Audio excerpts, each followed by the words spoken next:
नमस्कार साथियों, मैं अनिश कुमार शुक्ल एक बार फिर से स्वागत करता हूं आपका एग्री थिंकर्स के लर्निंग प्लेटफॉर्म पर।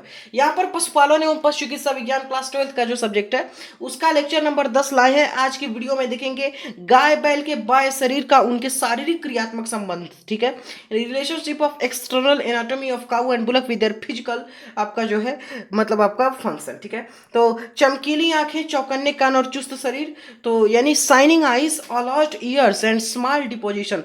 तो ये इस बात की देवता कि शरीर में रक्त परिसंचरण ठीक हो रहा है और शारीरिक क्रियाएं भी भलीभांति संपन्न हो रही हैं। ठीक है, ऐसी गायों का जो स्वास्थ्य है वो ठीक रहता है और दूध उत्पादन अच्छा रहता है। चौड़ा थूथन, सुदृढ़ जबड़े और चौड़े गाल, broad muscle, strong jaws and broad cheeks. तो ये पशु की मतलब खूब चबा चबा कर पर्याप्त भोजन मतलब करने की क्षमता को प्रकट करते हैं।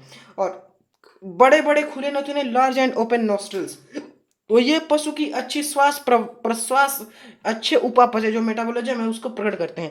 हल्के छोटे और गुट्ठल सींग, यानी लाइट स्टम्पी एंड ब्लंट हॉर्न्स। तो इस प्रकार के सींग पशुओं में वांछनीय है क्योंकि ये पशुओं के लिए आरामदेह होते हैं और साथ ही पशुओं द्वारा परिचालकों को इनसे चोट आदि लगने का भय नहीं रहता।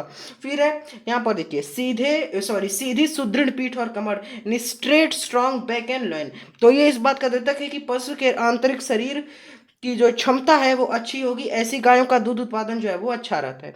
फिर समतल पुट एंड लेवल्ड रम्प्स, तो इस बात को प्रकट करती हैं कि आयन का जुड़ाव अच्छा है और भली भांति फैला हुआ है। ऐसी गायों का दूध उत्पादन अच्छा रहता है। फिर है दूर दूर स्थित जघनास्थि, जिसको अग्र अपलास्थियां भी बोलते हैं, वाइल्ड सेपरेटेड पिन बोन्स। तो अपलास्थियों के दूर दूर होने पर गायों की जांघें भी दूर दूर होती हैं और प्रसव के समय कठिनाई नहीं होती। आयन के लिए भी ऐसी गायों में पर्याप्त स्थान होता है। ऐसी गायों का दूध उत्पादन अच्छा रहता है। फिर यहाँ पर चौड़ी एवं गहरी छाती पर दूर दूर कंधे। ठीक है, यानी broad and deep chest with shoulder apart. Okay, तो पशुओं में अधिक वक्षीय स्थान, बड़ा दिल और फेफड़े उत्तम शारीरिक क्रियाओं और अच्छे उत्पादन को द्योतक हैं। चौड़ा और गहरा पेट तथा दूर दूर स्थित बाहर की ओर फैली हुई पसली, यानी wide and deep belly with wide well sprung ribs widely separated. तो ये बातें इस बात को प्रकट करती हैं ये चीजें कि पशु में जो है शरीर में पर्याप्त स्थान है जो अधिक चारा खा सकने की यानी क्षमता रखता है। फिर अच्छी अस्थियां, पतली एवं ढीली तथा मुलायम खाल, यानी clean bones, thin and loose skin and fine coat. तो ये इस बातों को प्रकट करती हैं कि पशु में मांस जो है वो मतलब संग्रह करने की प्रवृत्ति अच्छी है और पशु के शरीर में जो ब्लड सर्कुलेशन है वो सुचारू रूप से हो रहा है। ये बातें दुधारू तथा अधिक कार्य क्षमता वाले पशुओं में वांछनीय है और सस्ते उत्पादन की द्योतक है। फिर कई जो है मोटी मोटी तथा टेढ़ी मेढ़ी दूध सिराएं और गहरे दुग्ध कूप। ठीक है, तो इसमें क्या है, तो ये प्रकट करती हैं कि अयन से पर्याप्त रक्त वापिस आ रहा है, दूध अधिक बन रहा है, दूध अधिक बन रहा है। फिर गांठ रहित मुलायम यानी soft texture of the order free from lumps. तो इस बात को प्रकट करती हैं कि अयन जो है वो तंतुओं से रहित है और अंततः जो है दूध उत्पादन अधिक होगा। ठीक है, फिर यहाँ पर देख लीजिए आप लोग क्या है कि 13वां नंबर पे है बड़ा एन जो आगे पीछे की ओर अगल बगल में खूब फैला हो। ठीक है, तो यह प्रकट करता है कि तंतुओं की मात्रा मतलब जो है पर्याप्त मात्रा होने के कारण दूध उत्पादन अच्छा होगा। फिर इसके बाद से चिकना तथा मुलायम सुक्ति चंचुरगुत। तो यहाँ पर देखिए चंचुरगत। ठीक है, तो यह प्रकट करता है कि पशु के शरीर के पिछले भाग तथा अयन में रक्त का बलि प्रकार प्रसार हो रहा है अतः अधिक दूध उत्पादन होगा। फिर चुस्त मुतान और खींचा हुआ अंडकोश, तो यह सांड की उत्तम प्रजनन शक्ति का द्योतक है।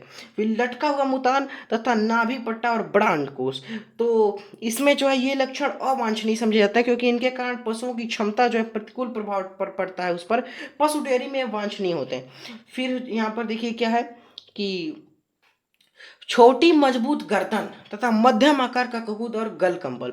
तो ये ऐसे बाल जो कृषि में अच्छे निकलते हैं, ये इसके द्योतक है। फिर ढलवा पिछली पीठ स्लोपी रम्स, तो बैलों में ढलवा पीठ का होना प्रकट करता है कि पशु के शरीर मतलब पशु कृषि के लिए जो है बुकाड़ी खींचने के लिए अच्छा सिद्ध होगा। सबल जो है गुमची सहित सीधे और मजबूत पैर, तो ये गुण खेत में काम करने वाले बोझा ढोने वाले पशुओं में वांछनीय समझे जाते हैं।